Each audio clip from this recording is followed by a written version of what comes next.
All right, I've loaded up my little playground here, and I'm going to call this first example simply movement and fire.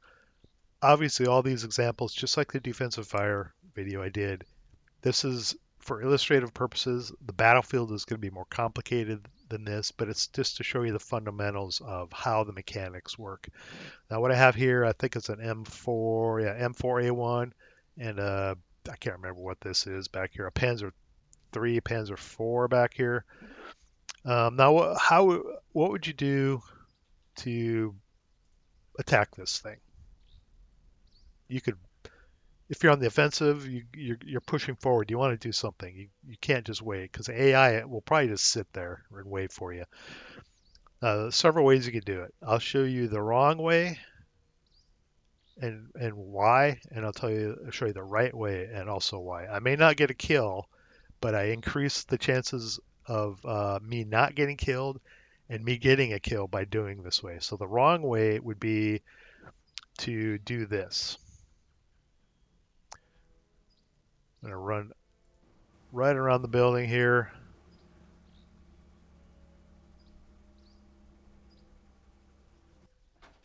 Boom, and I died. Crew survived, and it maintained rate of fire. Don't want to do that. Several reasons why. I ran up the road, went immediately into his line of sight and his covered arc, and stopped. Okay, that's not what you want to do. Let me show you what you want to do to assault a tank like this. Let me just reload this.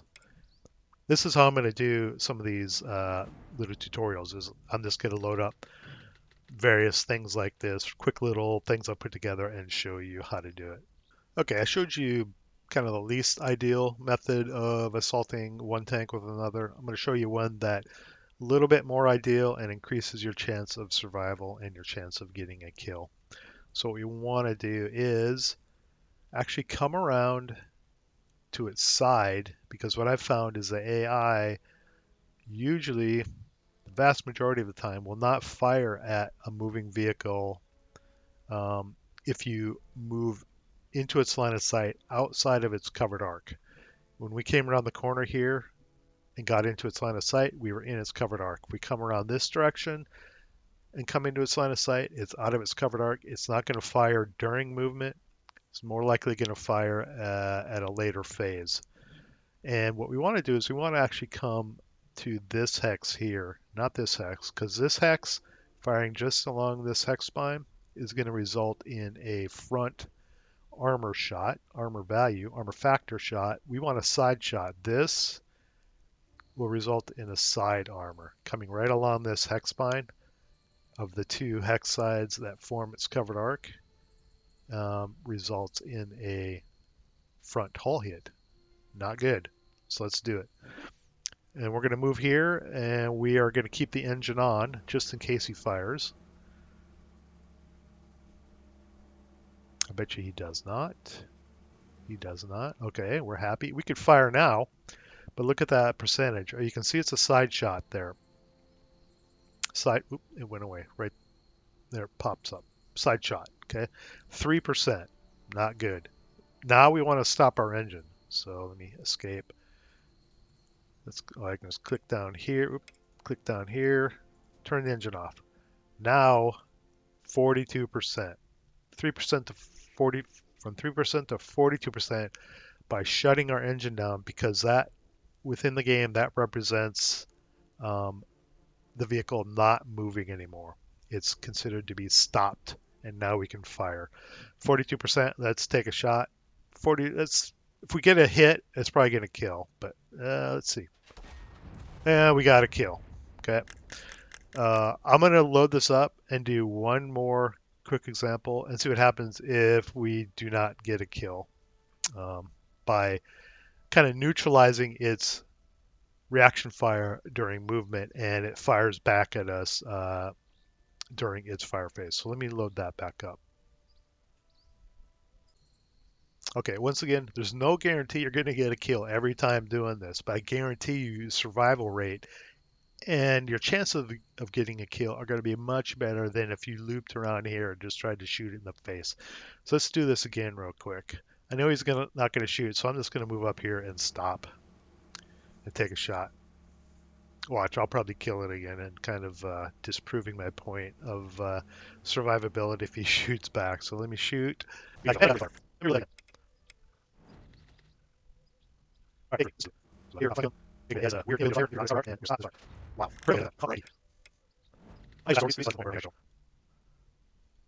Take 4. Okay, I don't want to kill it this time. I guess I could just not take a shot. Let me just not take a shot. I'm stopped. Let me pop smoke, which is what I usually do after I fire. Okay, I got smoke. Let's just advance it. I'm not going to fire at it. I don't want to kill it. And it's going to take a shot at me. And he missed. Didn't stun my crew by firing the machine gun. Now it's going to be his turn. Well, after the advance phase, it's going to be the German's turn. He's going to fire at me again. He may get me. He did. But you saw in the 3 or 4 examples I did, I killed it most of the time. Okay, I just didn't shoot at it this time. So, yeah, your odds of taking out a tank this way are vastly increased versus a frontal fight by understanding how the AI reacts to how you move, by shooting it in the side, understanding how the armor aspect ratios, the incoming fire direction, if it's going to hit front, side, or rear, it's very important. So let's go on to the next lesson. Okay, let's talk about vehicle machine guns. I touched on it in one of my other videos, but I'm going to go into more detail now. It's not mentioned in the manual what the actual range of vehicle machine guns are. In Advanced Squad Leader, they have a range of bow has 8 hex range, coax turret has 12 hex range, and anti-aircraft has 8 hex range. In Second Front, they've boiled that down to giving everything, all vehicle machine guns, a 10 hex range. Let's see if I can find it here. That's range 10. I can fire all the machine guns at that hex. This is range 11, and I can't fire any of the machine guns anymore. So all the vehicular machine guns in Second Front have a range of 10, and nothing beyond 10 you can muster any firepower at a range beyond 10. Another thing to remember is if a vehicle has not moved, their machine guns can be fired at full firepower. If a vehicle has moved and is in a stop state, meaning the engine is off, the machine guns fire at half firepower. If the vehicle has moved and it is non-stopped, meaning the engine is still running, all the machine guns fire at 1/4 firepower. Very important to note. So make sure you're always in range, and make sure if possible you are at least stopped with the engine off before you fire machine guns. So let me show you how that works. So I have this tank here. Let's just start over here. I'm just going to fire this tank over here. Full firepower, and my odds of getting an effect in open ground, 27%, getting something. Now this tank I am going to move up and just stop. And you'll see in the lower right he has 442 for firepower factors, for anti-aircraft, for turret to bow.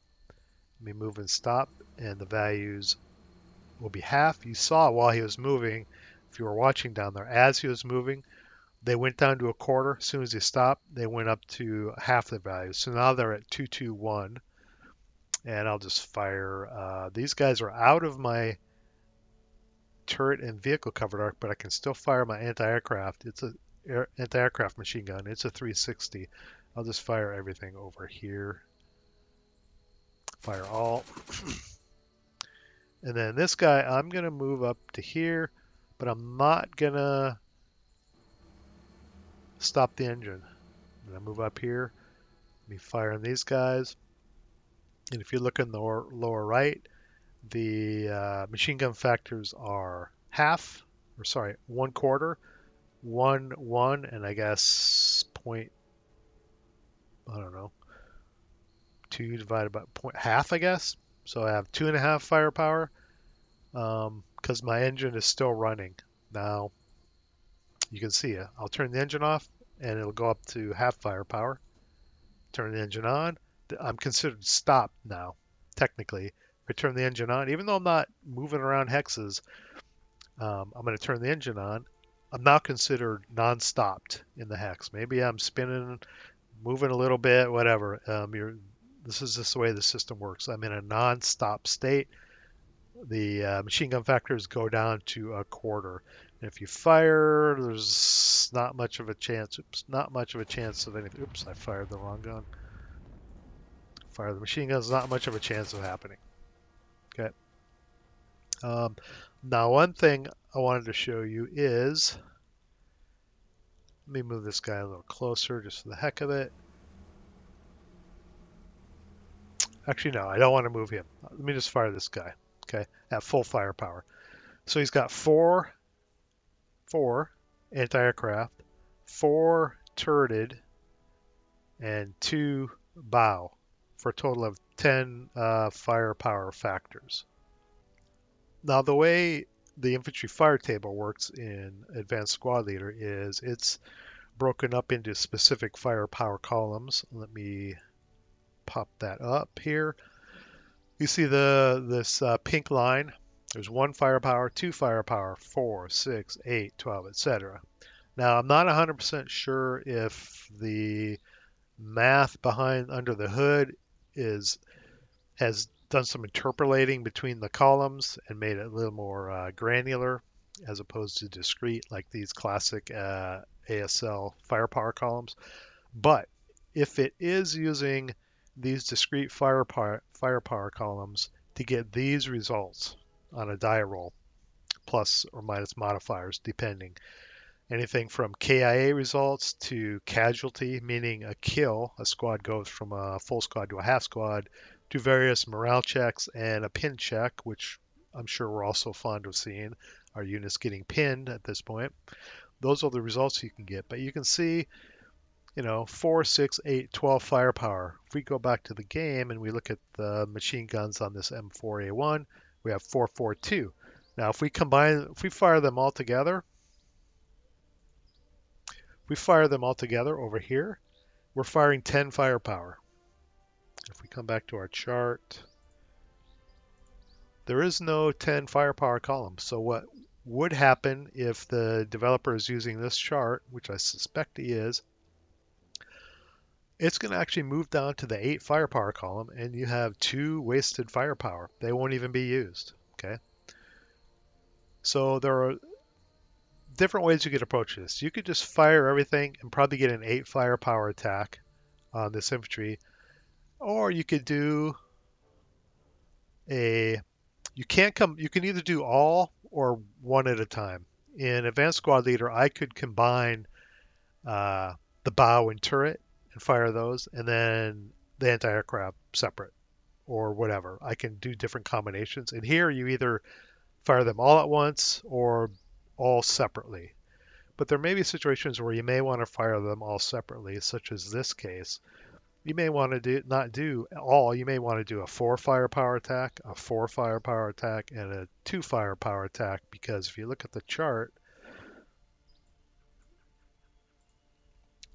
the difference between 1 8 firepower attack, where you would lose 2 in this case, because there's no 10 on the chart, versus 2 4 firepower attacks plus a 2, I would take that any day over just 1 big attack once on the 8 firepower column with 2 wasted firepower. So let's fire at these guys let's do them all individually. Let's start with the anti-aircraft with 4. Nothing. And then we'll do the turret. Nothing. And then the bow. And delayed, nothing. Let's try this guy. Let's do it again. Anti-aircraft. Turret. Broke 'em. Bow. Okay. So, I don't know. You probably won't remember the classic chart. A lot of us have this kind of ingrained in our head, at least up to like 8 firepower factor. Um, but keep in mind, you may want to break up your tank, AFV, machine gun attacks on infantry units, depending on kind of how the firepower adds up. Just remember, 4, 6, 8, 12. That's kind of the way the chart goes. If you get anywhere in between there, if you get weird numbers like 10, 9, 7, whatever, you may want to break up your machine gun attacks into separate attacks, giving you a slightly decreased chance on each attack, but multiple attacks at the same time. Okay, let's move on to the next topic. All right, what's one of the best ways to eliminate enemy units? If you answered for failure to rout, you would be right, or it is maybe the best, definitely one of the best. Now I'm going to show you how you can use tanks and vehicles to do that. So one of the things that they're best at, if you're going up against an enemy that is a little bit light on anti-tank weapons, whether it be light anti-tank weapons such as Panzerfaust, Panzerschrecks, bazookas, or anti-tank guns, or just opposing armor. And there are some scenarios where that's the way the opposing forces come out, or you end up eliminating a bunch of their vehicles that makes it a little bit easier for yours to get around. So what we have here, my little test area, is I just have a couple broken units back here and some German infantry, but there's no really armor or anti-tank support anymore. So what I'm going to do is use vehicles for one of the things they do best, which is mobility. And I'm going to either eliminate some or all of these for failure to rout, or cause some severe interdiction as they try to ride away through, in this case, a bunch of open ground. So the first thing you do is you make sure you don't drive your tank up adjacent to some enemy units with crew exposed. So button your guy up, button your tank up, and just move up close. What you want to do is surround them. If you can get a vehicle on either side of a hex, that will definitely do it. Or as close as possible. Adjacent will cause them to rout. They can't remain adjacent to a broken unit, can't remain adjacent to an enemy unit. They have to rout away. They have no choice. So if you get adjacent, you'll force them to rout. If you can surround them, they'll surrender and be killed. So what I'm going to do is I'm going to move this guy here. I'm going to turn the engine off, stop. I feel relatively safe here. There's a remote chance in a later term they could jump in close combat, but I'm not going to worry about that. Button this guy up. Now when I button this guy up, you'll notice he can't fire anything. All the weapons are mounted in kind of that open top turret. When the gunner goes down, he can't fire any of the machine guns or the 37 millimeter, which is fine. I just want to use it to interdict. So I can get up here, but I have to keep. It's an armored car, so moving through some of this open ground actually costs, I think, 3 movement points. It's not like a tank, which is only 1 through this open ground here. So I'm just going to move up here, button them up. They're not going to take any fire. There's no anti-tank guns, anything up here. Have these guys surrounded, and I'm next to this guy. Let's advance the turn and see what happens. Now I happen to know there's a leader in this hex with this broken squad, and what happens is if a leader is stacked with a squad and the squad is eliminated for failure to rout, the leader is killed, whether he's broken or not. He shares the same fate as the broken squad or squads that are in the hex that cannot rout away. So remember that. If you see a leader in the back, somewhere on the side, on the flank, tending to some broken enemy units, and you can surround him with your vehicles, that's an extra bonus. You get to take out a good order, non-broken leader if you can take out the squads with him. Let's advance the phase, see what happens. What's going to happen, these guys are going to surrender and be killed, a squad and a leader. This guy is probably going to route over to this building here, and he's going to get interdicted by at least the tank. The tank's going to fire on him, probably just once. Once he gets over the wall here, he won't be able to be interdicted here because this wall will kind of protect him from what's called moving in the open in squad leader ASL terms, and he'll probably only be interdicted here, but there's a chance we could kill him as well. Go through the enemy fire phase. I could have fired my tanks there after I moved, but I forgot and didn't do it. But that's not the point. Killed those guys, interdicted him, but didn't get an effect. So they routed back. I killed a full squad and a leader here as a bonus just by moving my tanks in, getting them close, and eliminating them for failure to route. There are some scenarios where I have done this. Kiev is doomed is a real kind of pain in the butt scenario. The only way I was able to win it was I used my armor to take out the Russian armor as soon as I possibly could and stay away from their anti-tank guns. And every Russian unit, every Russian squad that broke, I just, instead of firing at them, like keeping my tanks back and firing, I just drove around and surrounded them like this and it killed them all because you have to have a favorable, basically, kill ratio to win that scenario. And surrounding them like this is a guaranteed kill. Shooting at them, right? It's a percentage. It's a crapshoot. Just depends on how good of a shot and how lucky you get. There's no luck involved here. If you can maneuver around with low risk and surround them, it's 100% guaranteed kill. So use your tanks to outflank your units if you can safely. Eliminate them for failure to rout and win the day.